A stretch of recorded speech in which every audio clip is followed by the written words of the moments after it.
какой-то... Алексей, дорогой, приветствую тебя. Я как узнал, как всегда, сразу приехал. Не знаешь, Не знаю, про что. Серьезно? Серьезно. Предположить не можешь? Надо готовиться к ролику. Мне сорока на хвосте принесла информацию о том, что вы на днях меняли пневмобаллоны, стойки у Лишки. Да. Можешь про это что-нибудь рассказать? Да, Ну, пойдем подойдем к этим стойкам, покажу, покажешь. что они есть, что мы их заменили. Ну, штатная работа, не знаю, что там про них рассказать.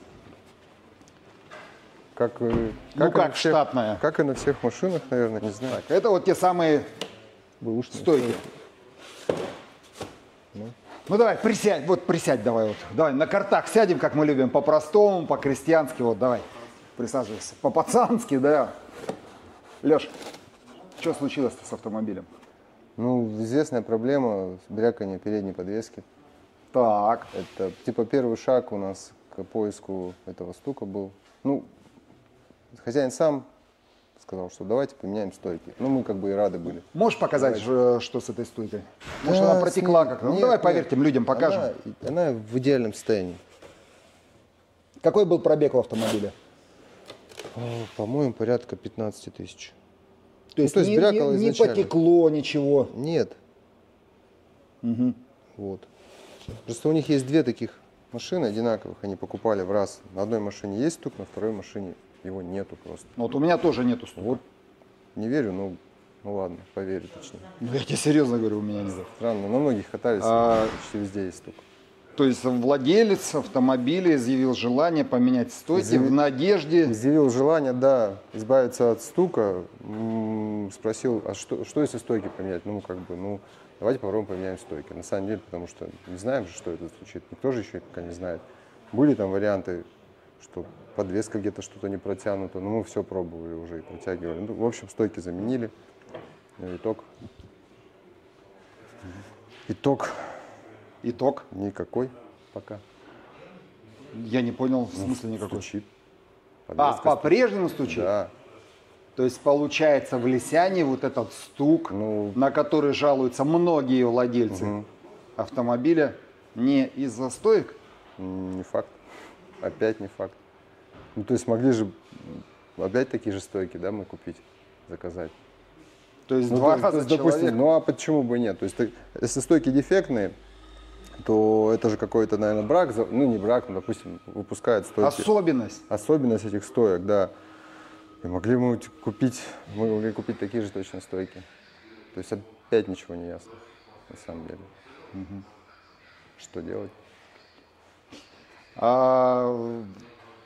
И что вы решили, к чему пришли-то? Вы остановились на поиске этого стука или как? Нет, сейчас 13 числа у меня мой товарищ улетает в Турцию, оставляет мне свою машину, сильно брякающую машину. И будем прям плотно этим заниматься. Разберем всю подвеску, я думаю, все вытащим с нее, всю переднюю. Сайлентблоки все посмотрим, потому что там есть задние сайлентблоки, они утоплены в балку. В общем, не просматриваются, очень сложно их продиагностировать. Ну вот ими заниматься будем. Ну, фантастика. Фантастика, да. Ну, такое бывает на некоторых машинах. Я, если честно, думал, когда ехал сюда, что вау, поменяли стойки, машина перестала брякать, все-таки это болезнь детская, ули. А тут получается, да, опять же, не можешь, что стойки новые покупаешь, они тоже брякают. Ну, машина же новая брякает. Ну, тут прям вот новая машина, вот с пробегом там 100 километров, она же брякает. И прям сильно брякает? Да. Не ездили, что ли, такое еще? Ну, я езжу на семерке, у меня не брякает, я тебе правда говорю. Странно, почему не брякает. Или странно, почему точнее брякает. Ну, в общем говоря, будем искать дальше. Будем поискать. Алексей, у меня тогда вот такой вопрос. Многие говорят, что в Лисяне для того, чтобы что-то поменять, необходимо подключение к китайцам. Это все надо прописывать, что автомобиль настолько требователен, что только дворники можно без этого поменять. Конкретно, если по стойкам, то нет, точно ничего не надо. Просто заменил и все. Ну, правильно заменил, то есть правильно последовательно сделал. Но они же вроде бы тоже электрические, да? Да, электронные там клапана стоят. Присоединяется к системе управления. Совмещен пневмобаллон со стойкой. Но в этом нет необходимости, да, прописывать, все нормально, все хорошо. Нет, не надо. Леш, мы заменили. Но я знаю еще об одной победе на этой неделе. Вот вы на этом столе. Да. Можешь подробнее По-моему, рассказать, вот этот автомобиль. что там произошло? Ну, батарею починили. Готовы уже отдать машину. Сейчас человек оплатит и забирает ее. Что там было? Ну, кое-что сгорело. Прям сама батарея. Самой батареи, то есть деталь. Вы ячейки разбирали прям? Ну, ячейки мы проверяли, то есть балансировку смотрели, как, ну, по питанию, как они там что. А так там есть силовая часть, вот, то, что сгорело. То есть сгорела электроника, не сама батарея. Нет, ну, сама батарея, это же, вот если бы вы видели в разборе, там самой батареи процентов 60, а 40 это наполнение, это какие-то провода, электроника, платы, этого все, силовая какая-то часть. Ну, я вот видел разобран, часть там одни управления. консервы вот эти стоят, сами вот эти бочки с этими вот элементами. Ну, не одни. Там же много проводов, там всего там плат несколько штук, ну, 3 или 4 платы. И по сути вы Управление. побороли саму электронику, да? Ну, я бы сказал, что это силовая часть. То есть та часть, которая идет уже на электромоторы.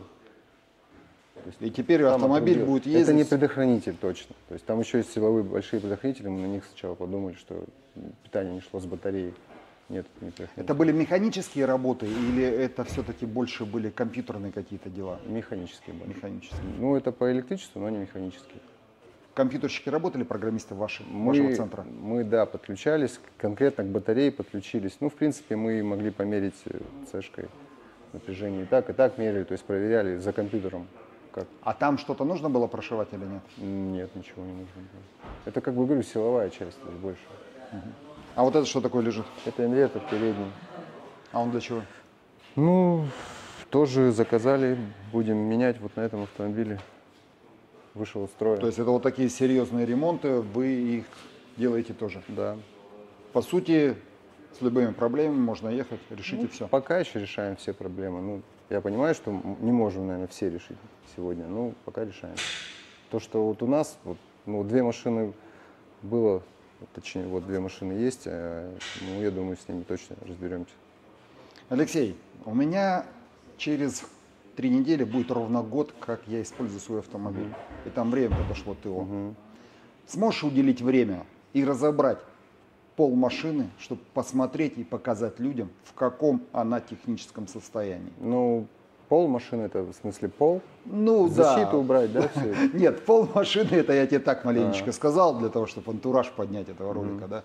Ну, сможешь сделать нормальный, хороший, подробный отчет. за Вот год такое произошло? чувство, знаешь, как будто бы я тебе ее хочу продать, а ты вот хочешь в ней поковыряться. Мы сможем это сделать? Уделишь время? Ну, как-нибудь? состояние подвески, состояние днища, состояние всех Салона там, пыльничков, посмотреть там. двигатели, что, салона. может быть, куда-то залезем, что-то подсветим, поподробнее покажем, потому что много было вопросов. Саша, посмотрим на твой автомобиль через год. Ну да. И это время настало. Много таких. Я могу на тебя У меня рассчитывать. тоже год как бы на машине.